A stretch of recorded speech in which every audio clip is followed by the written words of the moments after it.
channel Vikas Sir Accountancy Amritsar. Today I am going to discuss about concept of revaluation account. बेटा revaluation account जो है ये हमारा base है reconstitution of firm का. Reconstitution कब होती है? जब हमारी प्रॉफिट शेयरिंग रेशो चेंज होती है, कोई नया पार्टनर बिजनेस में एडमिट करता है, पुराना पार्टनर रिटायर होता है या किसी पार्टनर की डेथ होती है, उसको बोलते हैं रिकॉन्स्टिट्यूशन. रीवैल्यूएशन अकाउंट कब बनाते हैं? जब भी रिकॉन्स्टिट्यूशन होती है हमें अपने एसेट्स और लायबिलिटीज को रीवैल्यू और रीअसेस करना पड़ता है. ये नॉमिनल नेचर अकाउंट है.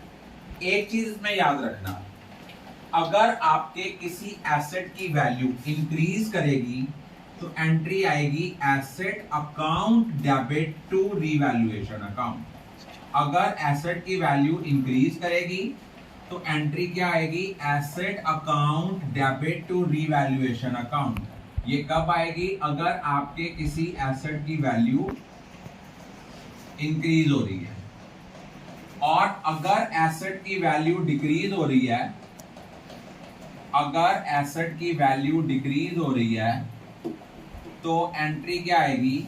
Revaluation account debit to asset. अगर एसेट की वैल्यू इंक्रीज होती है तो एसेट डेबिट होगा, अगर एसेट की वैल्यू डिक्रीज होती है तो एसेट क्रेडिट होगा. अगर आपकी liability increase in the value of liability, अगर आपकी लायबिलिटी की वैल्यू इंक्रीज होती है तो एंट्री आनी है revaluation account debit to liability. क्योंकि लायबिलिटी इंक्रीज होंगी तो वो क्रेडिट होंगी.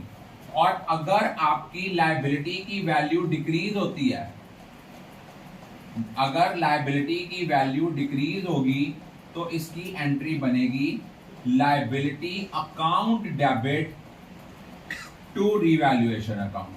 लायबिलिटी डिक्रीज होगी तो लायबिलिटी डेबिट होगी, इंक्रीज होगी तो क्रेडिट होगी. एसेट इंक्रीज होगा तो डेबिट होगा, डिक्रीज होगा तो क्रेडिट होगा. Is it clear? उसके बाद प्रॉब्लम कहां पे आती है? अब हमें ये नहीं पता लगता इसमें अमाउंट कौन सी डालनी है. यहां पे हमने वो अमाउंट डालना है जितना इंक्रीज और डिक्रीज हुआ. अगर वर्ड यहां मान लो यहां दिया हुआ है बैलेंस शीट दी है, बैलेंस शीट में इधर स्टॉक दिया है, यहां लिखा है स्टॉक 1 लाख, नीचे लिखा है stock is to be increased by ₹20,000. तो इट मीन स्टॉक की वैल्यू को बढ़ाना है. एंट्री होनी है stock account debit to revaluation account 20,000. लेकिन अगर सपोज यहां पे बिल्डिंग दी हुई है 80,000 की, नीचे लिखा है value of building is increased to ₹1,40,000. अब आपके माइंड में आएगा सर यहां कितनी अमाउंट आएगी? जब अगर वर्ड लिखा है ना इंक्रीज्ड टू डिक्रीज्ड टू तो डिफरेंस की अमाउंट आएगी 80,000 और 1,40,000 का डिफरेंस कितना आएगा? 60,000. मीन 60,000 के साथ वैल्यू इंक्रीज हुई तो एंट्री आएगी building account debit to revaluation account 60,000. और अगर जहां लिखा था इंक्रीज्ड बाय, वहां क्या आ गई थी? Same amount. सपोज यहां लिखा हुआ है फर्नीचर, फर्नीचर लिखा है 7,000, नीचे लिखा है फर्नीचर वैल्यूड एट ₹6,000. जब वैल्यूड एट लिखा है तब भी डिफरेंस की अमाउंट लेनी है. 7,000 से 6,000 आ गया, एसेट की वैल्यू कम हो गई, एंट्री आनी है revaluation account debit to furniture 1,000. अगर वैल्यूड एट लिखा है, इंक्रीज टू लिखा है, डिक्रीज टू लिखा है तो डिफरेंस की अमाउंट है. इंक्रीज्ड बाय लिखा है, डिक्रीज्ड बाय लिखा है तो सेम अमाउंट है. अब प्रॉब्लम कहां पे आती है? वहां पे एक बार क्वेश्चन आया बोर्ड पेपर में, outstanding liabilities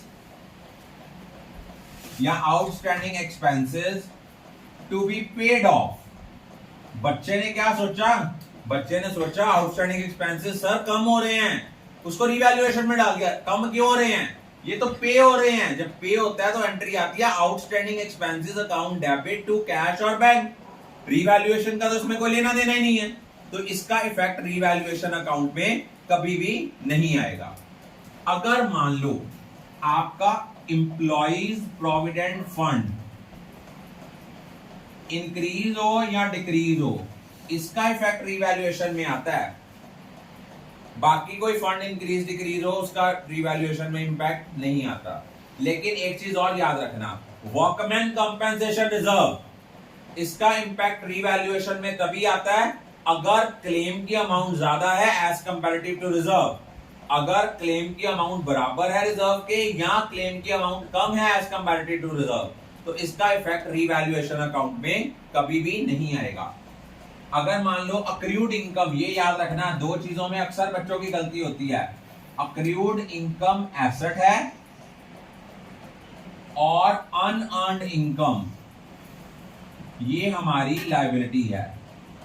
accrued income asset है और अनअर्न्ड इनकम हमारी लायबिलिटी है। I think all of you are clear about it.